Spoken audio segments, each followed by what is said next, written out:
Hey y'all, welcome back to my channel and welcome back to another video. For those of you who are new, my name is Mahogany, and as you can see by the title of this video, we are making an oven roasted chicken.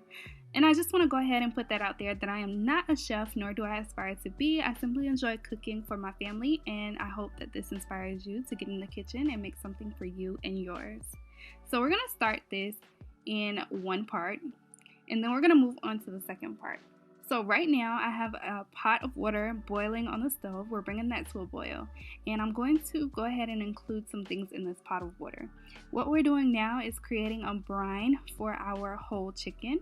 So I'm just going in with 2 small lemons. I cut those up, and then I'm going in with this poultry herb blend. This has rosemary, sage, and thyme all combined into one. So this is a great pickup if you have this at your local grocery store. I would highly recommend. It comes with everything you need all in one. And then I'm going in with about a cup of salt in this water. I know it seems like a lot, but this is what's going to help bring out all of those flavors in our chicken. And then I'm also going in with some garlic powder. If you have garlic cloves, please feel free to use those. I did not have any, which is why I'm going in with some garlic powder. And then I'm also going to go in with a tad bit of honey. This is actually local honey that my grandma gets for me. So I love this stuff. Perfect. And then I'm going in with this chicken bouillon powder.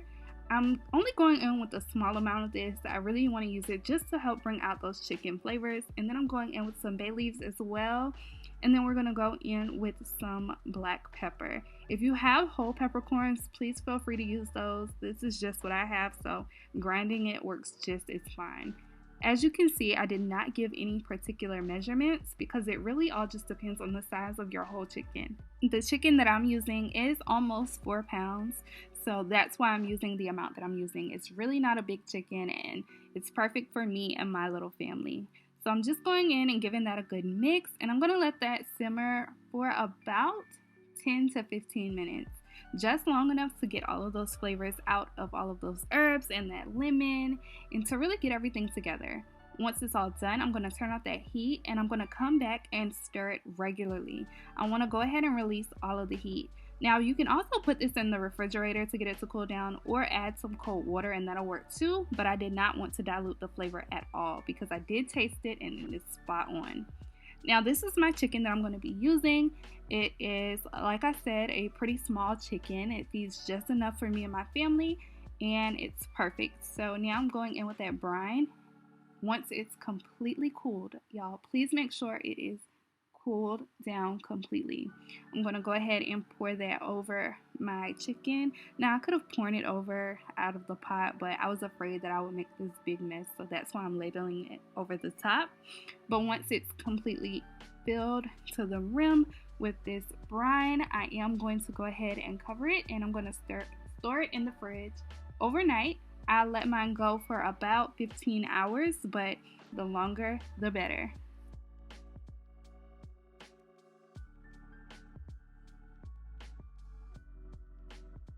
Alright, now that it's the next day, we are moving on to part 2 of this dish, which is actually preparing the chicken.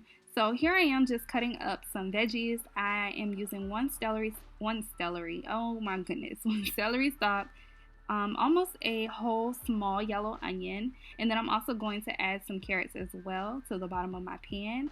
I like to do this because it enhances the flavor even more when those chicken juices drop to the bottom. And then it also helps to add flavor to our gravy that I'm going to show you how to make at the end. So stay tuned for that.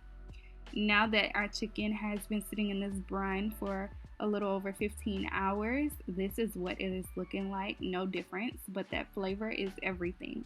So I'm going to line a cutting board, or you can just put it on the counter with some paper towels, and we're just going to draw that moisture completely out of that chicken. We want it to be dry so that way when it roasts in the oven, it gets that beautiful color that we all like to see.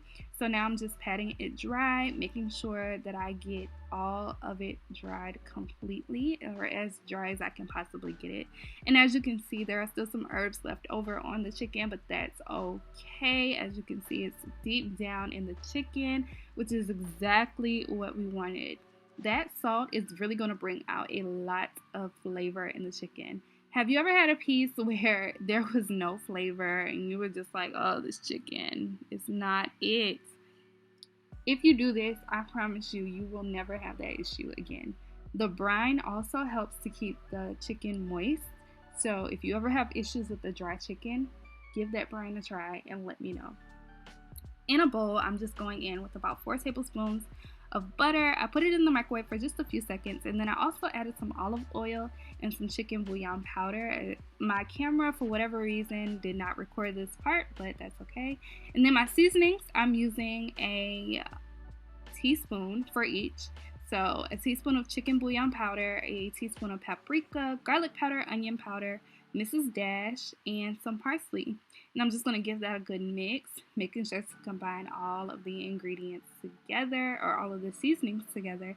And this is what you should have. Look at that beautiful color. Like I said, make sure you do olive oil and butter. It'll definitely bring out that beautiful color. So now I'm going to bring our pan back into the picture.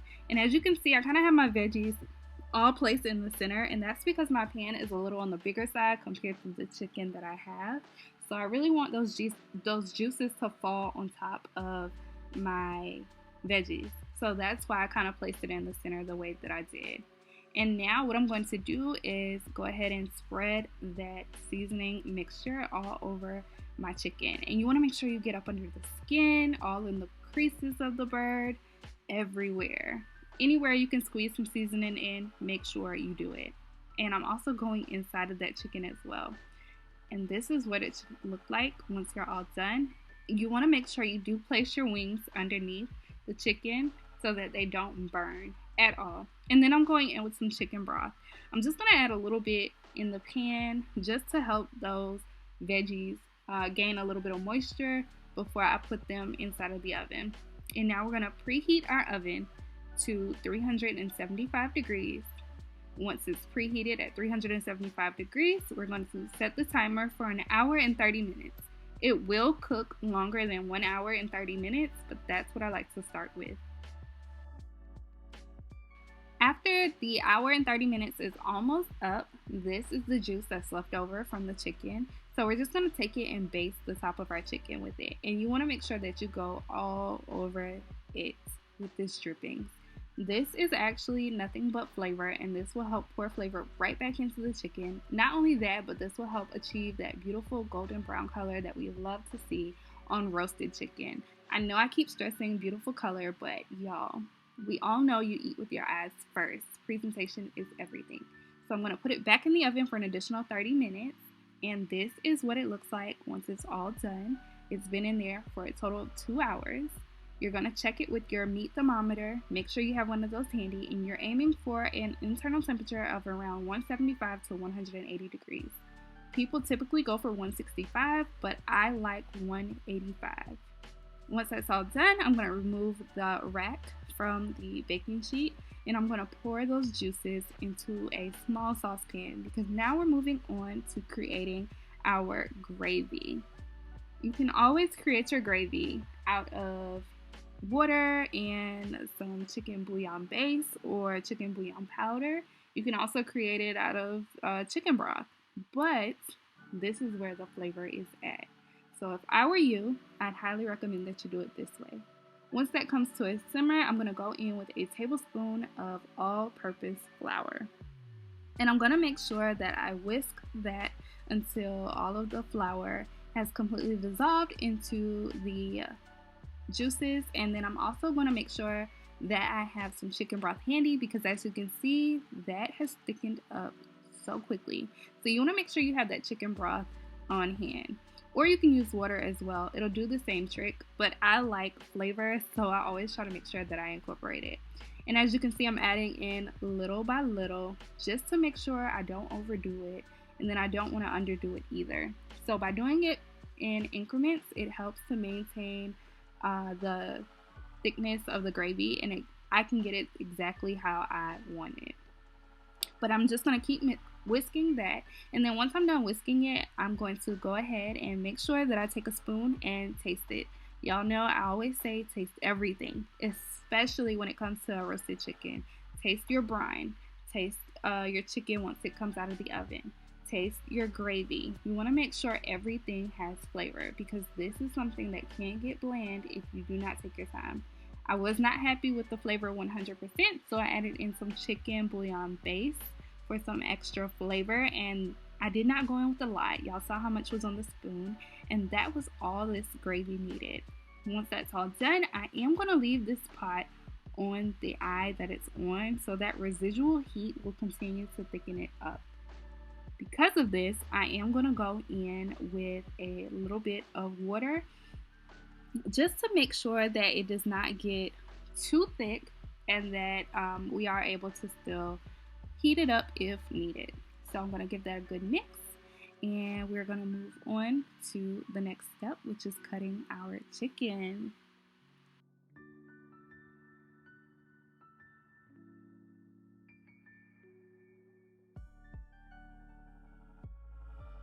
Now, when it comes to cutting chicken, I am not a professional at all.